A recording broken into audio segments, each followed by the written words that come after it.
Setiap kitab atau buku di dunia pasti ada pengarangnya, tidak terkecuali dengan Al-Quran yang mulia, maka pasti ada pengarangnya.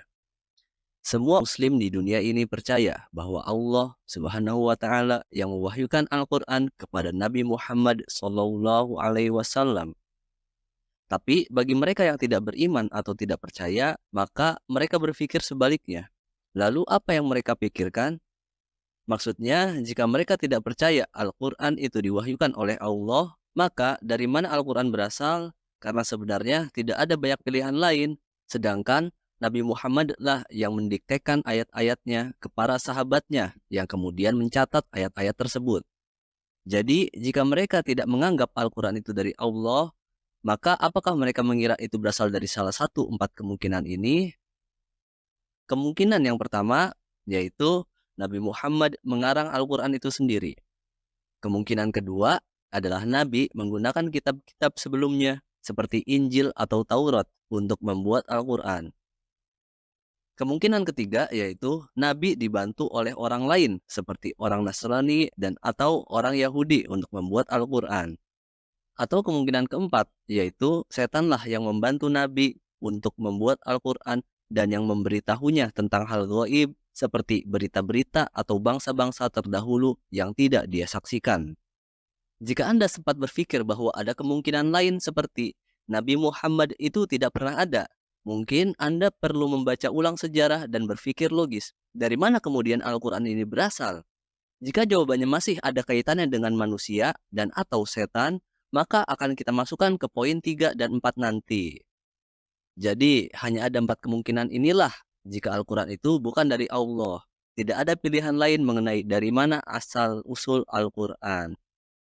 Jika kita dapat menyangkal 4 kemungkinan tersebut, maka yang tersisa hanyalah satu-satunya kemungkinan, yaitu bahwa Al-Quran memang berasal dari Allah. Jadi, mari kita lihat kemungkinan-kemungkinan tersebut satu persatu dan lihat bagaimana pembahasannya. Pertama, Nabi Muhammad adalah orang yang mengarang Al-Quran itu sendiri. Dan jika Anda berpikir demikian, lalu bagaimana Anda menjelaskan masalah-masalah berikut? Masalah yang pertama adalah gaya bahasa. Kita tahu bagaimana Nabi berbicara dan seperti apa gaya bahasanya. Bagaimana kita bisa tahu? Karena kita sebagai umat Islam punya ribuan hadis yang merupakan kutipan dan sabda Nabi. Sehingga kita tahu persis seperti apa gaya bahasa tersebut. Dan tidak perlu seorang ahli untuk menyadari bahwa ada perbedaan besar antara gaya bahasa Nabi dengan ayat dalam Al-Quran. Yang mana itu jelas menunjukkan dua gaya bahasa yang berbeda. Masalah kedua yaitu teguran kepada Nabi di dalam Al-Quran. Al-Quran memuat beberapa ayat yang menyatakan teguran atau dalam bahasa Arab ayatul itab, yaitu ayat yang mengandung teguran di mana Nabi ditegur atas tindakan tertentu seperti yang terjadi pada ayat ini. عفى الله عنك لما أذنت لهم حتى يتبين لك الذين صدقوا وتعلم الكاذبين. Atau seperti pada ayat ini. يا أيها النبي لم تحرم ما أحل الله لك تبتغي مرضات أزواجك. Atau dalam contoh ini. عبس وتولى أن جاءه الأعمى. Dan masih banyak contoh lain yang termasuk dalam kategori yang sama. Dan jika Nabi sendirilah yang mengarang Al-Quran, mengapa dia menyalahkan dirinya sendiri di depan para sahabatnya? Dan tentu saja itu tidak logis sama sekali. Masalah ketiga adalah prediksi, yaitu ramalan yang terkandung dalam Al-Quran. Al-Quran berisi banyak prediksi atau nubuat tentang banyak kejadian. Beberapa di antaranya benar-benar menjadi kenyataan pada masa Nabi, seperti yang ada pada surat Ar-Rum. غلبت الروم في أدنى الأرض وهم من بعد غلبهم سيغلبون في بضع سنين atau prediksi tentang pembebasan Mekah atau Fathul Makkah pada surat Al-Fath. لتدخلن المسجد الحرام إن شاء الله آمنين محلقين رؤوسكم ومقصرين لا تخافون. Jika Nabi sendirilah yang menulis Al-Quran, bagaimana mungkin dia bisa mengetahui hal-hal yang akan terjadi pada masa yang akan datang? Bukankah bertaruh dengan ramalan atau peristiwa yang akan datang adalah risiko yang sangat besar yang dapat menghilangkan statusnya di antara para sahabat jika dia meramalkan sesuatu akan terjadi dan ternyata tidak terjadi? Masalah yang keempat adalah lambatnya penurunan wahyu karena wahyu diturunkan berangsur-angsur. Ada kejadian-kejadian tertentu yang ternyata itu adalah salah satu bagian dari sebab diturunnya ayat Al-Quran. Seperti ketika seorang Yahudi datang kepada Nabi, kemudian bertanya tentang Ashabul Kahfi atau para penghuni gua. Kemudian Nabi mengatakan bahwa dia akan menjawabnya besok, berharap wahyu turun ketika esok tiba, tanpa mengucapkan insya Allah. Namun ternyata wahyu tersebut belum diterima. Dan juga ketika istrinya sendiri dituduh bersalah yang merugikan kehormatannya. Wahyu juga ditunda pada saat itu. Itu merupakan masa yang sangat sulit bagi Nabi. Jika dialah yang membuat Al-Quran, bukankah akan lebih mudah dan lebih baik baginya untuk langsung membuat jawaban dalam situasi tersebut dan membersihkan nama baiknya beserta istri-istrinya? Bahkan, bukan hanya dua kejadian ini saja. Ada situasi lain di mana Nabi tidak dapat memberikan jawaban langsung karena ia harus menunggu wahyu terlebih dahulu. Masalah nomor 5 yaitu tantangan. Al-Quran berisi banyak memuat ayat-ayat yang menantang. Siapapun yang tidak percaya terhadap keaslian Al-Quran, tantangannya adalah menghasilkan sesuatu yang semisal dengannya. Al-Quran bahkan menantang seluruh umat manusia dan jin untuk bekerja sama. Jika Nabi yang seorang manusia yang membuat Al-Quran itu sendiri, mengapa dia mengambil risiko untuk mempermalukan dirinya secara sia-sia dengan menantang seluruh umat manusia dan jin untuk membuat sesuatu yang serupa dengan itu? Masalah yang keenam adalah informasi pribadi. Al-Quran tidak berisi informasi pribadi apapun tentang Nabi Muhammad. Tidak tentang hidupnya, anaknya, atau istrinya. Bahkan namanya saja hanya 4 kali disebutkan dalam Al-Quran. Lebih sedikit dibandingkan dengan nama nabi-nabi lain. Seperti Musa yang disebutkan sebanyak 136 kali dan kisahnya terdapat di dalam 34 surat. Nabi Isa juga disebutkan berulang kali dalam Al-Quran. Begitu juga Nabi Ibrahim, Yusuf, Nuh, dan nabi-nabi lainnya. Jadi, jika dia salah satu yang membuat Al-Quran itu sendiri, bukankah dia seharusnya lebih sering memuji dirinya sendiri atau setidaknya lebih sering berbicara tentang perjuangannya?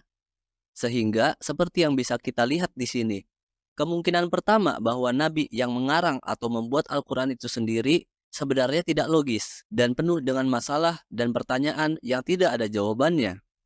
Kesimpulannya, tidak mungkin bagi Nabi menulis Al-Quran itu sendiri. Tetapi mungkinkah beliau menggunakan informasi dari kitab-kitab sebelumnya? Mari kita lihat poin nomor 2. Apakah Nabi menggunakan kitab-kitab sebelumnya seperti Taurat dan atau Injil untuk menulis Al-Quran?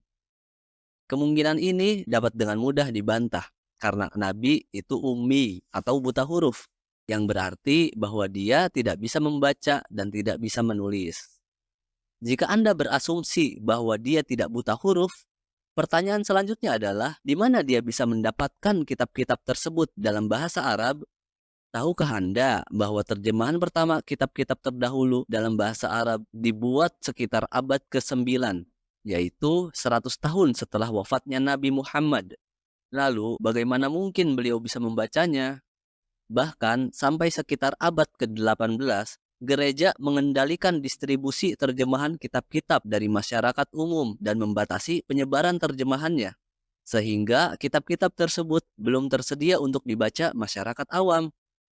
Bahkan jika Anda masih berasumsi bahwa Nabi membaca kitab sebelumnya yang entah dari mana, kemudian bagaimana mungkin dia menyalahkan campur tangan manusia dan mengetahui apa yang benar dan apa yang salah dalam kitab sebelumnya? يحرفون الكلم عن مواضعه ونسوا حظا مما ذكروا به Jika beliau tidak memiliki parameter kebenaran secara objektif. وأنزلنا إليك الكتاب بالحق مصدقا لما بين يديه من الكتاب ومهيمنا عليه فاحكم بينهم بما أنزل الله. Dan masih banyak lagi. Hal ini tidak akan membawa kita pada kesimpulan lain, selain bahwa Nabi tidak mungkin menggunakan atau mengandalkan kitab-kitab sebelumnya untuk menulis Al-Quran. Kemungkinan ini tidak masuk akal. Beralih ke poin 3. Jika Nabi tidak menulis Al-Quran itu sendiri, dan juga tidak mengandalkan dan tidak membaca kitab-kitab sebelumnya, apakah kemudian ada seorang Yahudi atau Nasrani yang membantu menulis Al-Quran? Jika Anda terlalu skeptis dan mengambil hadis yang lemah atau dhaif yang menceritakan bahwa Nabi bertemu pemuka agama atau bahiro pada usia 12 tahun, pemuka agama tersebut pun bahkan mengakui tanda-tanda kenabian dan menyuruh pamannya untuk membawanya pulang tanpa interaksi lebih lanjut. Kemudian, jika kita menyaring seluruh hadis sahih, Anda hanya akan menemukan satu hadis tentang perjumpaan antara Nabi dengan seorang Kristen bernama Warokoh bin Naufal. Namun, Nabi bertemu dengan Warokoh bin Naufal setelah mendapat wahyu, bukan sebelumnya. Selanjutnya, Warokoh bahkan bersaksi bahwa Nabi Muhammad adalah Nabi atau seorang utusan Allah. Jadi, bagaimana mungkin dia bisa menjadi orang yang membantunya menulis Al-Quran? Jika itu bukan Warokoh, mungkin beberapa orang Nasrani atau Yahudi lain yang membantu Nabi menulis Al-Quran. Lalu, bagaimana mungkin mereka mengizinkannya menulis ayat-ayat seperti ini? لقد كفر الذين قالوا إن الله هو المسيح ابن مريم قل فمن يملك من الله شيئا إن أراد أن يهلك المسيح ابن مريم وأمه ومن في الأرض جميعا ولله ملك السماوات والأرض وما بينهما يخلق ما يشاء والله على كل شيء قدير. Atau ayat seperti ini. لتجدن أشد الناس عداوة للذين آمنوا اليهود والذين أشركوا. Apakah masuk akal jika seorang Yahudi atau Nasrani membantu Nabi menulis ayat seperti itu? Kemudian, jika Anda berasumsi liar, seperti mungkinkah Nabi mendatangkan para ahli seperti linguis, sejarawan, astronom, filosof, geolog, biolog, dan sebagainya untuk menuliskan Al-Quran dan menentukan hukum secara objektif? Ini masih tidak masuk akal dan belum menjawab pertanyaan dari mana parameter benar dan salah itu berasal. Karena bahkan di antara para ilmuwan terkemuka pun pada pertemuannya yang terkenal di dunia masih ada perdebatan dan perbedaan pendapat. Masalah ini membuat kita tidak memiliki pilihan lain selain mengatakan bahwa tidak mungkin ada seorang pun yang membantu Nabi menulis Al-Quran. Bahkan tidak mungkin ada manusia yang bisa membuat Al-Quran. Sekarang kita menuju ke poin keempat. Karena Nabi mampu menyampaikan nubuat atau prediksi dan hal-hal lain seperti yang gaib yang tidak mungkin diketahui oleh manusia, maka mungkin setan atau iblislah yang membantunya menulis Al-Quran. Dan ini adalah salah satu kemungkinan yang paling tidak masuk akal. Karena kami sebagai umat Islam diajarkan untuk berlindung dari setan sebelum mulai mengaji atau membaca Al-Quran. فإذا قرأت القرآن فاستعذ بالله من الشيطان الرجيم. Ditambah lagi, ada banyak ayat dalam Al-Quran yang mengajarkan dan menyatakan bahwa setan adalah makhluk terkutuk. Setan adalah musuh bagi umat manusia. Lalu, bagaimana mungkin setan membantu Nabi untuk menulis sesuatu yang menyatakannya sebagai musuh, lalu memerangi dirinya sendiri? Dan mengapa setan memberitahukan rencananya untuk menggoda manusia dan mengekspos dirinya seperti itu? Kemudian, apakah itu adalah trik atau rencana setan supaya kita bisa mengikuti kemauan setan? Bagaimanapun juga, ini jelas lebih tidak masuk akal karena jika kita melihat isi Al-Quran dan melihat semenanjung Jazirah Arab, itu menunjukkan hal sebaliknya. Justru kami diajarkan untuk menyembah hanya pada Sang Pencipta yang menciptakan jin dan manusia, yang tidak terlihat, yang tidak serupa dengan wujud apapun. وما خلقت الجن والإنس إلا ليعبدون. Maka, tidak mungkin bagi setan untuk membantu Nabi menulis Al-Quran. Dan sekarang, keempat poin kemungkinan tersebut telah kita bahas dan menyisakan satu kemungkinan yang paling masuk akal, yaitu Al-Quran berasal dari satu-satunya yang memiliki pengetahuan tak terbatas, bahwa Al-Quran berasal dari Allah. Dan cara terbaik untuk mengakhiri video ini adalah dengan kata-kata Allah yang ditujukan kepada mereka yang mengingkari Al-Quran. إنه لقول رسول كريم ذي قوة عند ذي العرش مكين مطاع ثم أمين وما صاحبكم بمجنون ولقد رآه بالأفق المبين وما هو على الغيب بضنين وما هو بقول شيطان رجيم فأين تذهبون إن هو إلا ذكر للعالمين لمن شاء منكم أن يستقيم وما تشاءون إلا أن يشاء الله رب العالمين. Jadi itulah akhir pelajaran kita hari ini. Semoga Anda mempelajari hal-hal yang baru. Jika suka dengan video ini, like, share, supaya bisa berbagi ilmu dengan yang lain. Sampai berjumpa lain waktu, insya Allah.